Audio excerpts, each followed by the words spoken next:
Hey, salut mes belles petites abeilles fleuries à saveur de cassonade. J'espère que vous allez bien aujourd'hui.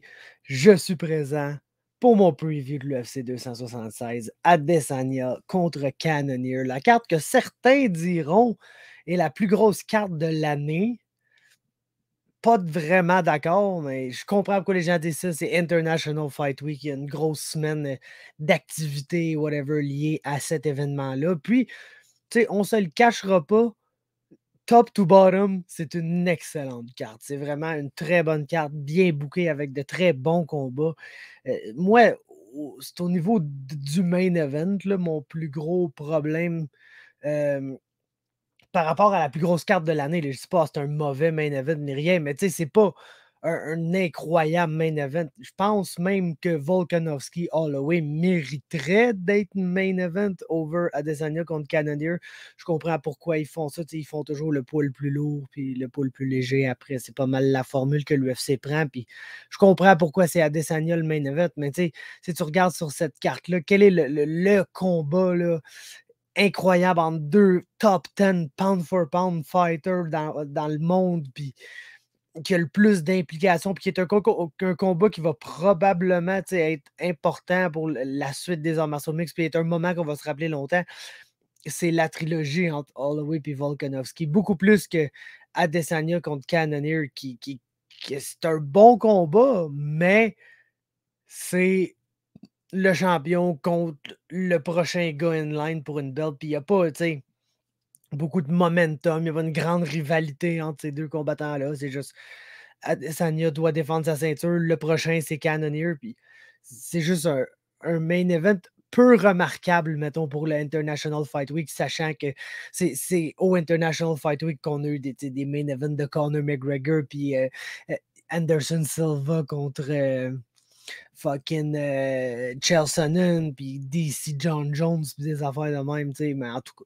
Ceci étant dit, c'est quand même le fun d'avoir International Fight Week back, puis d'avoir un gros événement à Vegas avec du crowd, puis tout. Puis surtout que l'UFC recommence de plus en plus à retourner sur la route avec les Fight Night. Fait qu'on sent que c'est peut-être pas la fin. Moi, j'ai l'impression que ce sera jamais vraiment la fin des Fight Night au Apex avec pas beaucoup de gens, puis tout, mais j'ai l'impression qu'on se dirige vers une cédule où il y a de plus en plus de Fight Night normaux qui sont devant le public, puis on a vu le résultat, c'est toujours des meilleures cartes. Ceci étant dit, je ne veux pas m'écarter, on est là pour parler de l'OC 276, analyse et prédictions pour chacun des combats sur la carte, puis on va commencer avec le main event. J'ai déjà un peu touché sur le fait que c'est pas un combat de très grande magnitude. Puis l'autre affaire qui m'inquiète un peu par rapport à ce main event-là, c'est qu'on a vu un pattern se développer par rapport à Israël Adesanya lorsqu'il affronte des combattants avec beaucoup de power. Il devient hésitant. Je ne veux pas dire qu'il fige, mais il reste très loin at range. Il reste très safe. Va utiliser beaucoup de kicks, un jab, puis presque rien d'autre. Et super willing de rien lancer dans un round, puis juste comme lancer 2-3 kicks, puis 2-3 jabs, puis s'assurer de ne pas se faire frapper, de ne pas se faire prendre par le power de son adversaire. Puis tu sais, s'il y a une chose que Jared Cannonier est, c'est un power puncher. Là. On s'entend, c'est un gars qui a été battu par une multitude de combats. Ben, une multitude, il y a 5 défaites. C'est pas, le gars, il perd pas contre tout le monde ni rien, surtout que c'est battu à heavyweight, c'est battu à light heavyweight, des catégories de poids qui étaient clairement pas pour lui. Le heavyweight, c'était ridicule la différence de grosseur entre Cannonier et les gars contre qui se battaient. Mais somehow, il a assez de power dans ses mains pour knocker des heavyweight et des light heavyweight. À light heavyweight, son gros problème, c'était sa lutte. C'était son takedown defense. Quand il affrontait des gros grapplers comme Glover Teixeira, c'était difficile pour lui de pas juste comme passer 15 minutes sur son dos. À middleweight, c'est un des plus gros et des plus puissants dans la division, des plus athlétiques, explosifs, tu sais. Fait que c'est plus difficile pour les gens de le contrôler au niveau du grappling, comme on a vu dans son combat contre Derek Brunson. Brunson a eu du succès autant avec son grappling que debout dans ce combat-là, mais Cannonier est immensément tough et vraiment difficile à finir, puis ça fait que ses adversaires, souvent, se sentent obligés de le frapper très fort parce que tu veux le get out of there. C'est pas plaisant se battre trop longtemps avec Jared Cannonier parce qu'un moment donné, il va te toucher puis il va te faire très mal. Puis à middleweight, plus souvent qu'autrement, tu vas rien que te faire knocker. Fait que les gens essayent de le frapper assez fort pour le get out of there, puis ils se rendent compte qu'ils sont pas capables, puis là, ils se fatiguent, puis quand ils sont fatigués, sont moins capables d'éviter le power de Jared Cannonier, puis c'est comme ça qu'il y a la majorité de ses adversaires, puis ceux qui n'est pas capable de faire ça avec eux, genre Bobby Knuckles, ben ça finit que c'est Bobby Knuckles qui gagne, mais même contre Bobby Knuckles, Jared Cannonier, oui, a passé proche de se faire finir, mais oui, a frappé Bobby Knuckles très fort, puis il a eu ses occasions de faire mal, tu sais, puis de finir Robert Whittaker. C'est juste que si t'es pas à Israël Adesanya avec la combo parfaite, tu vas pas finir Robert Whittaker, c'est pas quelque chose qui existe vraiment. Mais ceci étant dit, tu sais, je m'attends juste à ce que ça soit un peu plate. Genre, je m'attends à ce que Easy, tu sais, Easy, il y a beaucoup de nervous energy quand il se bat contre des gros cognards comme ça, puis je m'attends à ce qu'il essaie de ralentir le pace au plus bas, puis qu'il essaie juste de rester toujours en position safe pour être sûr de ne pas vraiment se faire frapper par le Jared Cannonier, puis juste faire le boring easy fight. Tu sais, il y a deux sortes de fights de easy. Il y a le fight comme contre Robert Whittaker la première fois. La deuxième, c'était quand même bon, mais c'était pas incroyable, mais quand même bon. Euh, Contre Paulo Costa, ça, je pense que c'est la performance qui définit le title rank d'Israël Adesanya à date, celle-là, puis celle contre Whittaker quand il a gagné le titre. Mais il y a ces performances-là où il devient vraiment confortable. Là, il est en mesure de vraiment bien bouger puis counter son adversaire.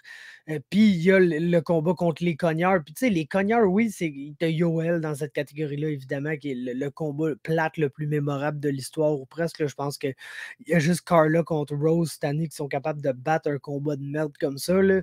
Mais tu sais, même contre Jan Blachowicz, on a vu Israël Adesanya vraiment être wary du power, puis pas engager son adversaire comme il aurait dû le faire. Puis c'est ça qui l'a amené à ça, puis quelques takedowns, qui l'a amené à perdre la décision dans ce combat-là, basically. Donc, je pense pas qu'il va perdre la décision ici, là, loin de là. Je pense qu'il va rester bien safe, puis il va aller chercher cette victoire-là par décision, mais je m'attends pas à avoir le fun de ma vie durant ce main event-là, mettons. Mon pick, c'est Israël Adesanya. Ça nous mène maintenant à un combat que je risque de regarder passionnément, que je risque d'avoir du fun, qui est le combat que j'attends le plus. Alexander Volkanovski, Max Holloway. J'étais de ceux qui pensent que, bien que c'est très, très, très serré, je suis de ceux qui pensent que Max Holloway a gagné le deuxième combat. Je pense qu'il aurait mérité la décision dans ce combat-là, bien que c'est vrai que il y a deux rounds qui sont très clairs pour Max Holloway dans ce combat-là. Puis il y a un autre round qui s'en allait vraiment gagner, mais que Volkanovski a fait un bon comeback dans la dernière minute et demie du round. Puis il a vraiment landé des bonnes shots sur Max. Puis en tout cas, c'est un combat que tu peux re-regarder 5000 fois parce que c'est un très bon combat. C'est un combat de Max Holloway. Et je sais, ça n'existe pas des mauvais combats de Max Holloway, mais non, tout ça pour dire que tu sais, Max Holloway, il évolue pas présentement. Tu sais, pour tout ce qu'il faut lui donner, le gars, c'est probablement le deuxième meilleur featherweight of all time. Moi, je maintiens que José Aldo a littéralement créé la division puis il le carry sur son back pendant presque 10 ans ou plus. Là. Donc, tu sais, José Aldo, selon moi, demeure le featherweight GOAT. Mais Max Holloway, avec tous ses accomplissements, est en train de creep in derrière lui. Je pense pas qu'il va réussir à le dépasser parce que on va voir où mon pic s'en va, mais je ne suis pas nécessairement convaincu que Max Holloway va regagner la ceinture dans ce combat-là. Puis, Volkanovski est, selon moi, présentement, le best pound for pound fighter. Puis, ce que j'essaie d'en venir avec ça, c'est que j'ai tellement vu d'amélioration, de choses de plus en plus incroyables dans la game d'Alexander Volkanovski. Puis, Max Holloway est encore Max Holloway. C'est ça qui est incroyable, c'est qu'après tous ces combats-là, le gars il est pas vieux, mais en âge de combattant, il est vieux, là. Il est vieux en sacrament. Le gars a passé littéralement toute sa carrière de fighter dans l'UFC, à être actif quand il était pas champion. C'est un des combattants les plus actifs dans le sport. Le gars, nomme-moi toutes les guerres qui étaient dedans, c'est à tous ses combats. C'est soit une guerre ou soit c'est une raclée, comme contre Calvin Kattar, contre Brian Ortega, mais c'est jamais doux un combat de Max Holloway. Puis même dans un combat où, tu sais, tu prends pas trop de dommages comme contre Ortega, comme contre Kattar, mais tu lances 300 millions de coups de poing puis de coups de pied. Puis, tu sais, c'est du dommage que tu accumules quand même. Là, tu sais, ça fait mal en sacrament frapper de toutes tes forces 250 fois dans la face d'un dude avec des gants de coton sur des petits crises d'unwrap tapés. Genre, ça fait mal pareil. Là. C'est du dommage sur ton corps, dans tes articulations, tes épaules, tes mains, évidemment, tes pieds, évidemment. Tu sais, mais tout ça pour dire que c'est incroyable que Max Holloway soit encore à ce niveau-là. Après tous ces gars-là, après toutes ces années-là, après le gars a vécu 3 vies de combattant là, quasiment, là, puis toutes dans l'UFC, comme j'ai dit. Mais il n'y a pas d'évolution à ce stade-ci. Il y a pas un combat qui arrive, tu es genre: «Oh shit, regarde ce que Max Holloway a fait une toute nouvelle chose», puis ce que je peux dire pour lui là-dedans, c'est que il est pas mal déjà complet, il est pas mal déjà un des meilleurs combattants dans le sport. Donc, est-ce qu'il y a vraiment besoin d'évolution encore? Non, mais Alexander Volkanovski, lui, continue d'évoluer. Puis honnêtement, je pense même pas que c'est le même Volkanovski du deuxième combat. Tellement que le gars est dans la période de sa carrière là, où il devient un vétéran, puis il est vraiment au pic de ses habiletés, il est au pic de tout, littéralement. Donc, tu sais, sans même rentrer dans une analyse technique du match-up, parce que, tu sais, oui, je pourrais. Ce qui est bizarre, c'est qu'Alexander Volkanovski, tout en étant le plus petit de tous les featherweight ou presque, euh, est le meilleur range striker. Et le gars qui est le plus capable de stay at range, travailler derrière son jab, beaucoup de low kick. On a vu que c'est ça qui a porté le plus de problèmes à Max dans le premier combat. Max a réussi à s'ajuster dans le deuxième, mais même avec les ajustements que Max a portés, Volkanovski a encore été capable de s'ajuster par rapport aux ajustements de Max pendant le combat, ce qui a fait qu'il s'est sauvé avec la décision. Oui, très serré, oui, que je ne suis pas nécessairement d'accord avec, mais il a réussi à se sauver avec la décision quand même. Puis, on l'a vu contre Korean Zombie, là, juste style sur lui, bien raide, s'ajuster, à Korean Zombie s'est ajusté dans ce combat-là. Ça n'a pas paru, mais son seul ajustement, c'est genre, il était un peu plus, tu sais, la nouvelle version du zombie là, qui essaie de stalker, provoquer des réactions, puis oh, lander un gros counter ou un gros punch. Quand il s'est rendu compte que ça ne marchait pas, ben, il a switch gear, puis il a fait: je vais redevenir le vieux Korean Zombie qui court après, puis qui va essayer de juste être un maniaque, parce que c'est la seule manière que je pense que je peux aller chercher ce combat-là. Puis Volkanovski a tout de suite reconnu ça, s'est tout de suite ajusté, puis a commencé à le défoncer avec ses counters. Justement, il a changé son approche de plus: je vais lead, je vais essayer d'être en avant de l'action, puis de mettre mes strikes là à OK, là, le gars, il s'en vient comme un malade, j'ai juste à stay put, planter mes pieds, counter comme un fou, puis c'est là qu'il a apporté beaucoup de dommages au Korean Zombie, puis qu'il a réussi à le finir, basically. Donc, j'ai Volkanovski, basically, c'est ça mon pick. J'ai Alex Volkanovski par décision. Je m'attends encore à un excellent combat. 5 rounds super compétitifs, que on se demande de quel côté ça va. Puis honnêtement, tout peut arriver, parce que je vais vous le dire, cette année, les décisions sont dégueulasses. Tu sais jamais trop à quoi t'attendre, comment le combat va être jugé. Il y a des combats comme Valentina Shevchenko, que la majorité du combat, c'est quelqu'un qui se fait contrôler, mais le contrôle n'est pas scoré, puis c'est vraiment juste le dommage qui est scoré. Puis tu as un combat comme la semaine dernière, que somehow, le peu de contrôle qu'il y a eu dans ce combat-là a été le facteur qui a décidé, quand selon moi, il y avait un des deux fighters, qui est celui qui a perdu, qui avait clairement plus de succès au niveau du striking et au niveau du dommage porté sur son adversaire. Fait que bref, tu sais jamais à quoi t'attendre. Puis ça va être un thrill de regarder ça du début à la décision, mais mon pick, c'est Alexander Volkanovski ici.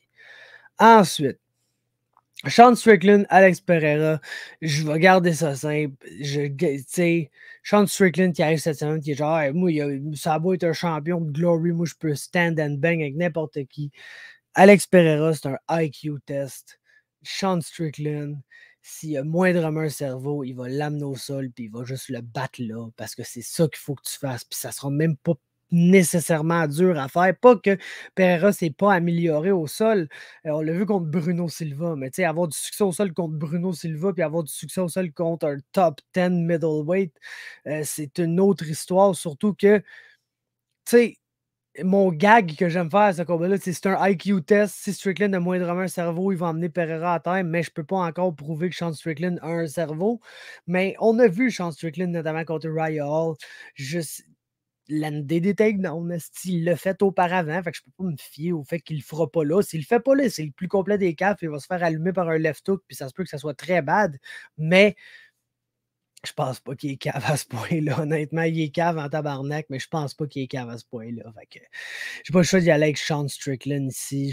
Est-ce qu'il va le soumettre? Il peut sûrement. Est-ce qu'il va le faire? Ça va être un TKO au sol.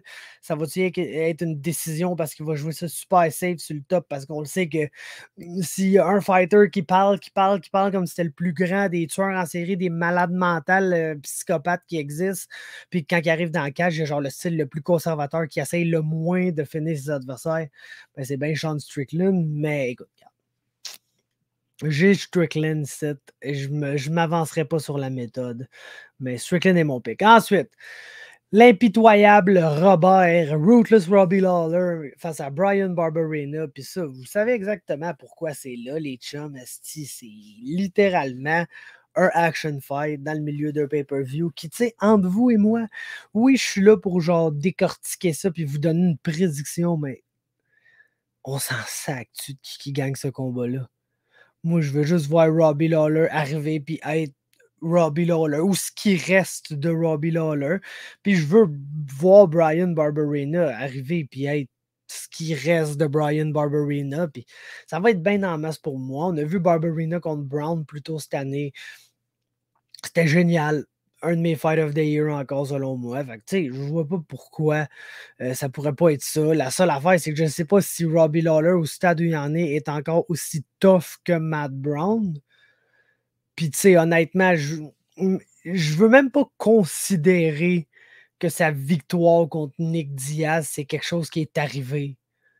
Surtout qu'on s'entend que Robbie a comme clairement perdu un round même de ce combat-là, ce qui est comme vraiment pas supposé d'arriver en 2021, le chum. Fait que, tu sais, je considère même pas cette victoire-là comme étant. Tu sais, oui, c'est arrivé définitivement, mais est-ce que c'est une victoire de qualité contre un adversaire pro de calibre UFC? Non, c'est contre genre Nick Diaz qui avait l'air d'avoir 63 ans dans la cage. Puis et tous ces autres combats récents à Robbie, malheureusement, c'est des défaites. Puis Brian Barberena aussi en a des défaites vraiment à louche, genre contre Jason Witt récemment. Mais il a gagné ses 2 derniers combats. Puis quand il perd un combat, euh, honnêtement, c'est par split decision dans une guerre de tous les instants, ce qui est tous les combats de Brian Barberena. Puis le gars, il est capable de tough through puis d'être dans le combat, même si des fois il est complètement gaz de fuck out. Il continue à se battre comme un maniaque, même au 3e round. Puis euh, honnêtement, je pense que Barberena, au stade où on en est, va être trop pour Robbie Lawler. Je pense que Lawler est clairement le plus technique des deux dans la cage. Puis le gars qui, on s'entend qu'à leur pic, c'est un easy Robbie Lawler pick, ça, là, on s'entend, mais je pense que Robbie Lawler est plus loin de son pic que Brian Barberena l'est. Je pense que les deux sont plus dans leur pic. Clairement, les deux, ben, Brian Barberena n'aurait pas perdu contre Jason Witt dans son pic. Mais je pense que, mettons qu'il faudrait que les deux remontent jusqu'au pic. Barberena a un peu moins de route à faire que Robbie Lawler qui commence à être comme très loin past his prime selon moi. Donc, c'est un momentum pick ici pour moi, Brian Barberena. Ensuite, Pedro Munoz, Sean O'Malley, on s'entend, là, on va mettre une chose au clair ici. Pedro Munoz, s'il est capable d'agripper le coup de Sean O'Malley, il va le choker. S'il est capable de l'avoir au sol, il va le soumettre. on va mettre une autre chose au clair. Pedro Munoz n'essaiera pas d'aller au sol dans ce combat-là. Puis il va juste être genre le wild fighter qui essaie d'engager dans un brawl puis qui est super hittable. Contre Sean O'Malley, c'est. Écoute, en dehors du fait que Pedro Munoz est un nesty de bon submission grappler qui essaie jamais d'aller au sol, basically. Ce match-up-là, il est tailor-made pour Sean O'Malley. Ce match-up-là est fait pour que Sean O'Malley reste at range puis land des hard shots sur Munoz, puis soit même le gars qui arrive là puis qui le finit. C'est choses qu'on n'a pas vraiment vues à date. Pedro Munoz, super tough, perd la majorité de ses combos au niveau top 15 bantamweight, mais n'empêche que c'est un gars excessivement tough qui, même contre Frankie Edgar, va faire une gueule, basically. Donc, j'ai Sean O'Malley.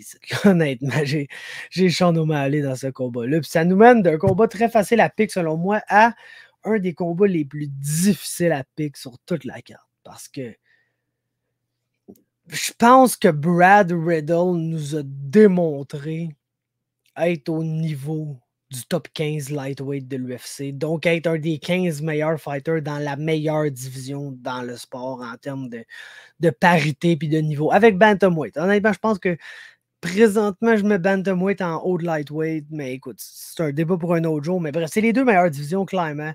Les meilleurs fighters sont dans 135 ou 155 livres. Puis Brad Riddle, le fait d'être un des 15 meilleurs 155 livres au monde, c'est quelque chose, le fait qu'il soit compétitif avec un Raphaël Fiziev jusqu'au moment où ils perdent, ou le fait qu'il batte Drew Dober, de la façon qu'il a réussi à le faire après avoir, c'est un bad start, mais le bad start, c'est ça qui me fait peur ici.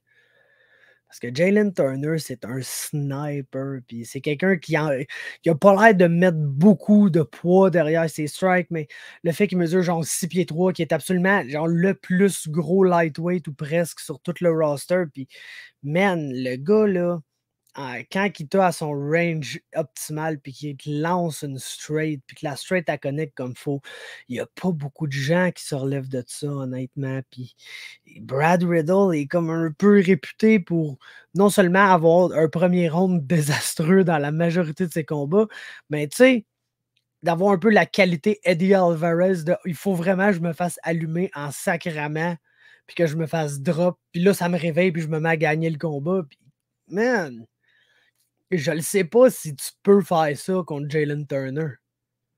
Tu sais, on l'a vu là, être on skate, être super ébranlé, être à ça de se faire finir par Drew Dober, qui est un autre gars que t'es genre, je sais pas si je veux genre manger le play power de Drew Dober en pleine gueule puis faire comme si de rien n'était. Puis on l'a vu contre Fiziev et tout, être dans toutes sortes de problèmes, ce qui a fini par le faire finir dans ce combat-là. C'est Brad Riddle s'est fait finir par Raphaël Fiziev. Mais écoute, tu sais, autant que j'ai l'impression que Riddle est un meilleur combattant, est un combattant plus complet. Souvent, quelqu'un qui, oui, est un excellent striker, est capable de find his way into the pocket, même quand il reach disadvantage, ce qui est souvent le cas parce que autant Jalen Turner est le plus gros de toutes les crises de lightweight, Riddle n'est pas le plus gros des lightweight, n'est pas le plus grand des lightweight, le lightweight avec le plus de reach, c'est loin de là.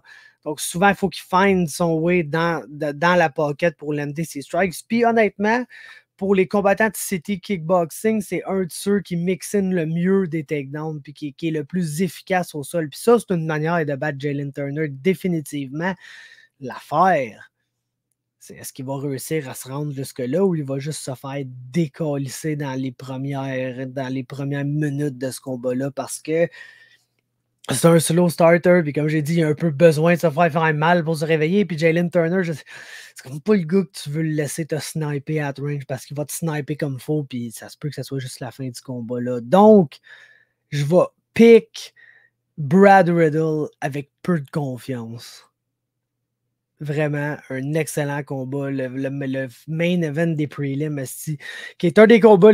Probablement, là, je ne vous cacherai pas, sur cette carte-là, après le co-main event, mon combat le plus attendu. Fort probablement. Brad Riddle contre Jalen Turner. Ensuite, Jim Miller, Cowboy Cerrone, les chums. Puis écoute, tout porte à croire que ça serait le dernier combat dans l'UFC pour Jim Miller. qui est là avec le plus grand nombre de combats, qui pourrait avoir le plus grand nombre de victoires dans l'UFC. Mais l'UFC a semblé dire qu'il laissait fight out son contract, puis il ne semblait pas nécessairement ouvert à le re-signer après. Puis, c'est une tendance qu'on a vue là, récemment dans l'UFC, des gens qui sont là depuis toujours, des Jim Miller là, qui ont littéralement passé leur carrière au complet là, mais on s'entend qu'un gars avec de l'ancienneté comme ça, faut que tu le payes quand même bien par combat. Là. Jim Miller, dans les gens qui sont pas rankés, est probablement un des fighters les mieux payés dans toute l'UFC, sans aucun doute. Puis, c'est comme l'UFC, Miller est à un stade où il ne rapporte pas cette valeur-là à l'UFC. Il y a très peu de chances que le salaire que l'UFC donne à Jim Miller, il refasse cet argent-là sur un combat de Jim Miller. C'est rendu un gars que justement on a sur des main cards, c'est là. Puis que quand tu vois, t'es genre, oh shit, le bon vieux Jim Miller, mais il n'y a personne qui encercle la carte en disant, oh, Jim Miller se bat à telle date. Moi, je ne manquerai pas ça. Puis si c'est un pay-per-view, m'a payé tout l'argent du monde pour voir Jim Miller en action. Et ça n'arrive plus. Donc, je pense que l'UFC, comme ils ont fait avec beaucoup de vétérans je pense qu'ils sont pas game de cut Jim Miller, ça serait bad de cut Jim Miller en plein milieu de son contrat. Non, gars, on veut plus te payer son de cut, mais à moins que Jim Miller soit prêt à prendre une grosse pay cut pour continuer à se battre, j'ai pas l'impression que l'UFC veut nécessairement le ramener après ce contrat-là. Et puis, ils ont comme déjà montré un peu cette intention-là en disant que non, il n'allait pas lui offrir un nouveau contrat jusqu'à temps que Jim Miller ait écoulé son contrat. Puis ça, si vous savez, l'UFC, d'habitude, quand il te reste un combat à ton ancien contrat, s'ils sont encore intéressés, ils vont tout de suite te offrir une prolongation de contrat. Ils ne vont pas te laisser écouler ton contrat et devenir un free agent, puis là, te re-signer après. T'sais. Donc, tout porte à croire que ça pourrait être le dernier combat de Jim Miller. Puis Cowboy semble dire que il en reste comme un ou deux combats. Ça fait des années qu'il en reste un ou deux. Mais bref, il faut juste enjoy ce combat-là. Parce que un peu comme le cursed fight entre Lauzon et Cowboy, c'est un combat quand même équitable. Puis honnêtement, ça ici, je vous dis tout de suite, c'est un momentum pick encore une fois, puis c'est Jim Miller le pick, là, je pense que c'est juste dur de voir Cowboy gagner ces temps-ci, de la manière qu'il look dans tous ses combats. Ça le fait rien que pas, je le vois pas gagner ce combat-là, malheureusement, mais il faut juste être content que ça ait lieu, comme. Il faut juste être content que ça ait lieu au lieu que justement Jim Miller se batte contre Arman Saroukian sur un rebound, puis Cowboy se batte contre genre Ian Gary, mettons par exemple, ou Gabe Greed, ou genre un prospect, quelqu'un qui est on the rise. J'aime bien mieux voir ces deux vieux vétérans-là qui, oui, Jim Miller était encore capable d'en battre des prospects comme ça. On l'a vu dans ses derniers combats. Cowboy, non, plus vraiment. Il bat même plus les Alex Morono de ce monde-là. Fait que ça s'en vient très triste. Mais c'est le fun pour ce qui va sûrement être un dernier combat dans l'UFC pour Jim Miller, comme j'ai dit, puis ce qui est comme approche de la fin pour Cowboy Cerrone, c'est le fun de les voir se battre un contre l'autre dans un combat où au moins on va pas voir un de nos vieux combattants qu'on aime encore se faire décalisser par un prospect on the rise, comme si ça avait encore beaucoup de valeur, un win sur Cowboy Cerrone en ce moment. Donc, je pick Jim Miller, puis c'est ça. Ça mène à un bon combat.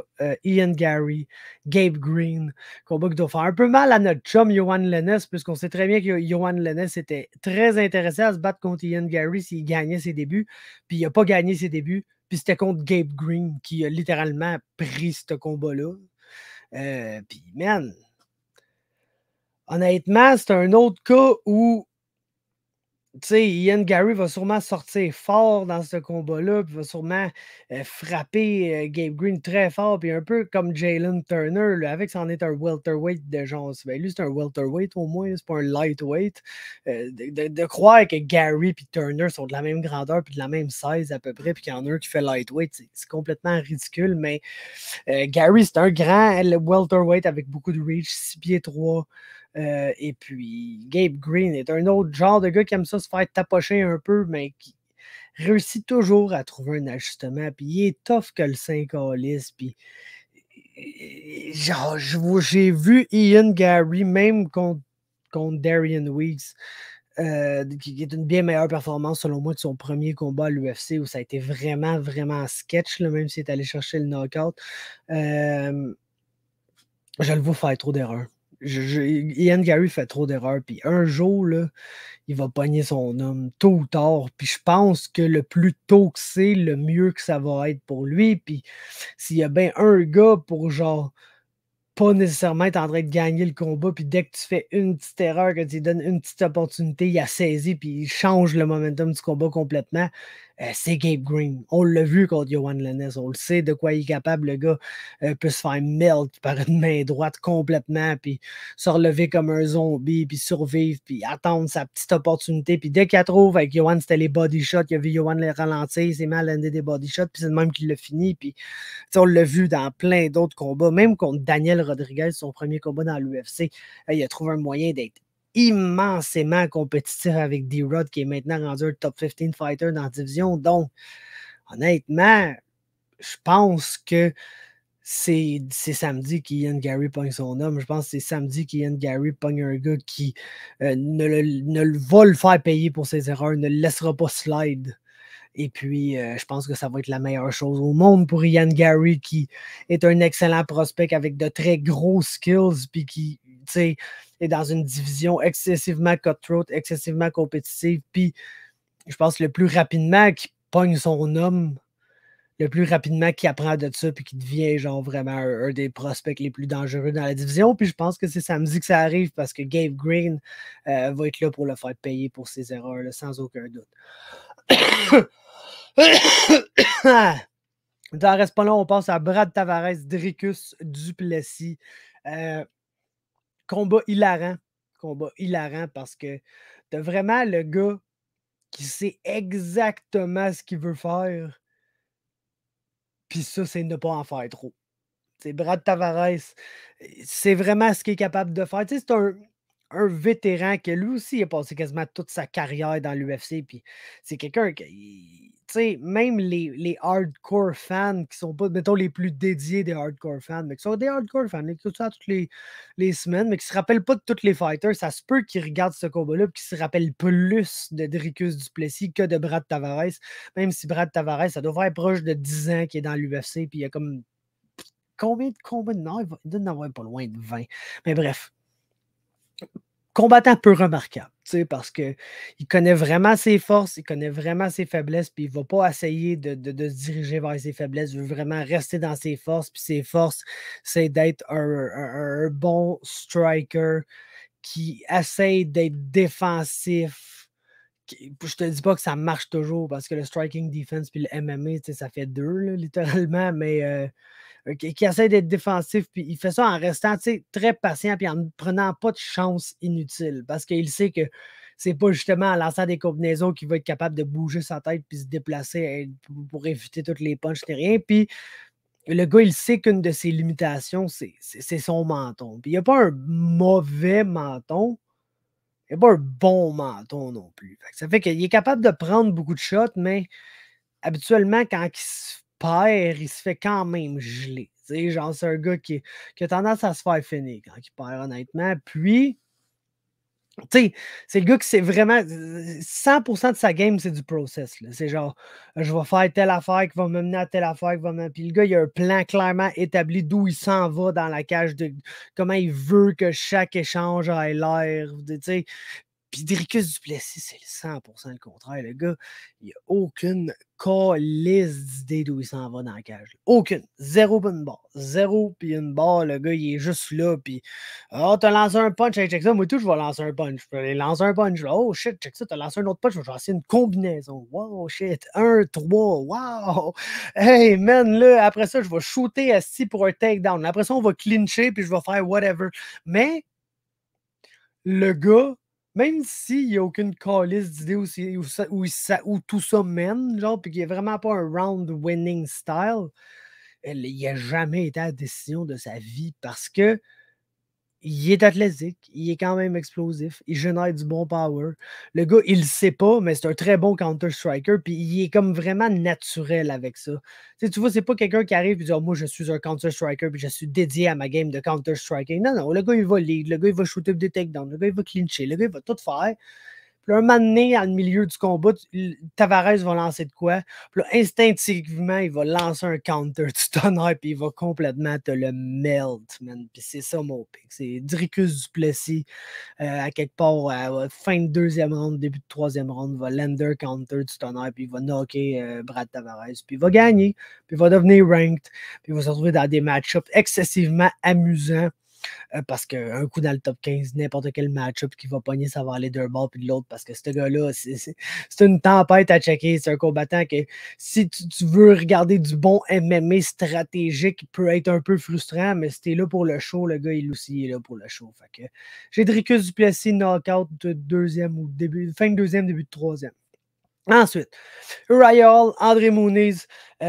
Écoute, man, André Muniz, c'en est un autre, ça, un genre de gars que j'aime mettre dans la catégorie des enfants de Jack Harry. Tu sais, gars quand même gros, fort physiquement. Mooney, je pense pas que c'est le plus gros des middleweights, cependant. Quand même thick, me semble. C'est pas le plus grand, le plus, tu sais, framé, mais il est thick quand même, le gars. Il est très fort physiquement. Lutteur surprenant.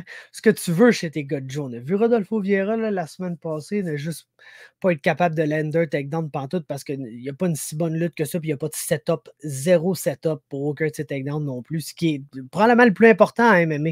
Pas besoin d'être le meilleur des lutteurs. Si c'est setup un takedown, par exemple, tu vas le passer la majorité du temps. Puis Moonies a assez de mains pour faire ça. Puis c'est pour ça que je le mets dans la catégorie des enfants de Jack Harrell avec mon boy Robocop, puis Jalton Almeida, puis ces gars-là, parce que striking, techniquement, c'est rien de beau, mais c'est plus efficace que ça devrait l'être. C'est des gars que tu regardes, t'es genre, je comprends pas pourquoi son striking marche, mais ça marche. Puis c'est peut-être juste parce qu'il est puissant, puis ses adversaires sont genre, Chris, c'est tout croche, mais quand il me frappe, ça fait mal, puis j'ai pas trop envie de me faire mal par ça. Puis évidemment que tout ce qui est striking mène vers ses takedowns où il n'est pas un mauvais lutteur. Puis au sol, ben, c'est un gars qui décalisse tout le monde, man. Basically, c'est un tueur en jiu-jitsu brésilien. Puis Uriah Hall, man, on l'a vu se faire takedown par à peu près n'importe qui voulait le takedown, surtout en début de combat, parce que Uriah Hall, c'est un gars qui, comme un Brad Riddle de ce monde, a besoin de.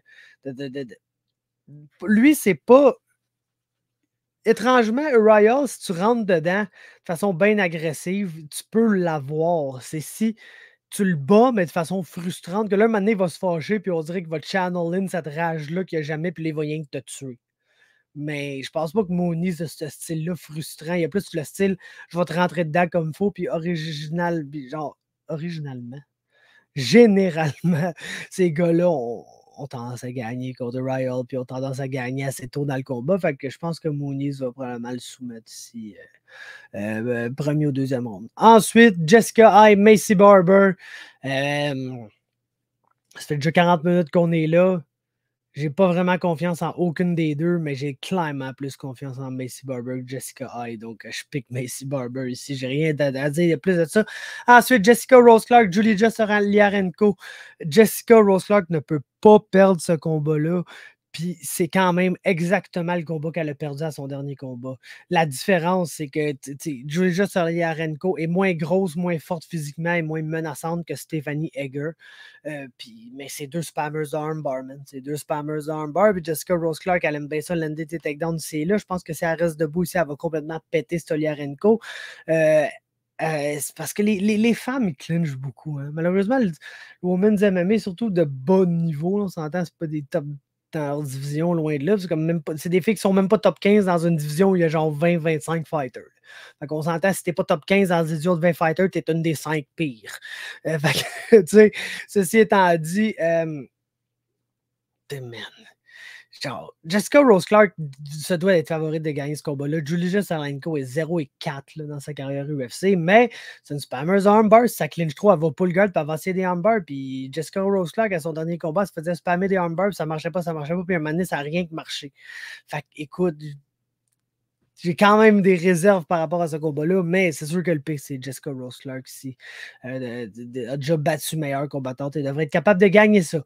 Ça conclut mes analyses et prédictions complètes de la carte de l'UFC 276 International Fight Week à Vegas. Laissez-moi un like si vous avez apprécié. Abonnez-vous pour plus de contenu de la sorte. Et puis, ben, c'est ça, man. Bon pay-per-view. On va être live comme d'habitude avec Greg samedi soir à 10h pour checker ça avec vous. Donc, soyez là, puis on se voit samedi.